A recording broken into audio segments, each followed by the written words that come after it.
सबसे पहले हम बात करते हैं शंकु परिच्छेद की। शंकु परिच्छेद के लिए आप थोड़ा सा ध्यान करें कि एक कोई स्थिर ऊर्ध्वाधर रेखा है और दूसरी एक रेखा है जो एक अचर कोण अल्फा बना रही है, कुछ इस तरह से। अब यदि हम इसके कोण को अचर रखते हुए और इसको हम घुमाएं और इस तरह से घुमा दे चाहें तो ये क्या होगा, घूम करके इस तरह की आकृति हमारे पास आ जाएगी और ये दो नापे बनेंगे, यानी दो कोण जैसे होंगे, एक अपर कोण, एक निचला कोण। इसको अपर नापे और निचला नापे भी कहा जाता है। इसका जो ये बीच में है ये इसका वर्टेक्स यानी केंद्र कहलाता है। फिर जो हमने घुमाया था इसी से तो ये सारा बना था, इसलिए इसको हम जनरेटर अर्थात जनक भी कहते हैं। और जो ये ऊर्ध्वाधर रेखा है ये इसकी अक्ष कहलाती है। तो वास्तव में शंकु परिच्छेद फिर क्या हुआ? शंकु परिच्छेद हुआ अगर हम इस आकृति में एक तल समतल लेकर के और इसके हिस्से करें, इसको काटें, तो कितने हिस्से बन सकते हैं उसे हम परिच्छेद कहेंगे।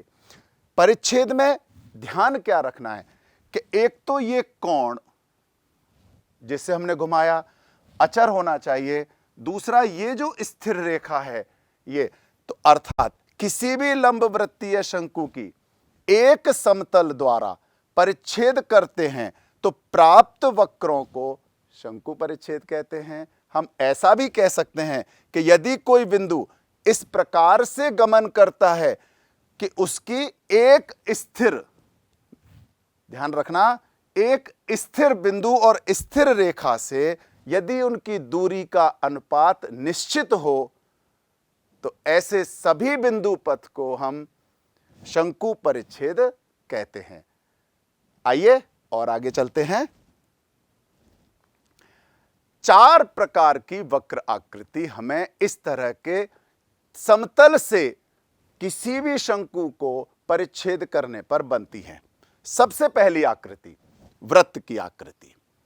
वृत्त की आकृति में हमें क्या देखना है कि यदि मेरा ये समतल जिससे कि मैं इसको काट रहा हूं, अगर उसका कोण मैं बीटा ले लूं, ध्यान रखना ये जिससे हमने घुमाया था ये कोण है अल्फा, और हमने क्या किया है, ये जो तल है जिसे हम इसको काट रहे हैं उसका कोण मैंने मान लिया बीटा।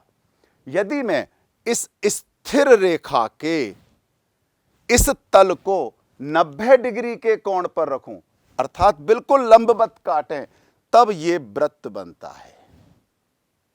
इसी प्रकार से यदि मैंने इस बीटा कोण को इस अल्फा कोण के बराबर कर दूं और बराबर करके अगर काटूं तब ये इस तरह से परवलय अर्थात पैराबोला बनता है।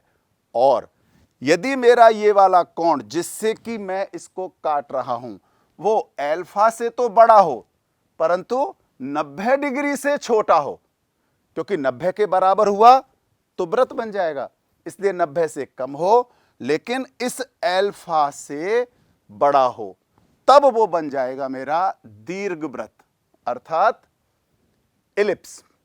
चौथा, यदि मैंने अल्फा से तो कम कर दिया लेकिन जीरो नहीं कर सकता, ध्यान करना, जीरो कर दिया तो वो ऊर्ध्वाधर रेखा के ठीक बिल्कुल पैरेलल हो जाएगा। ऊर्ध्वाधर रेखा के पैरेलल ना रखकर लेकिन जीरो से बड़ा हो लेकिन अल्फा से छोटा हो, तब वह बन जाएगा अति परवलय आकृति।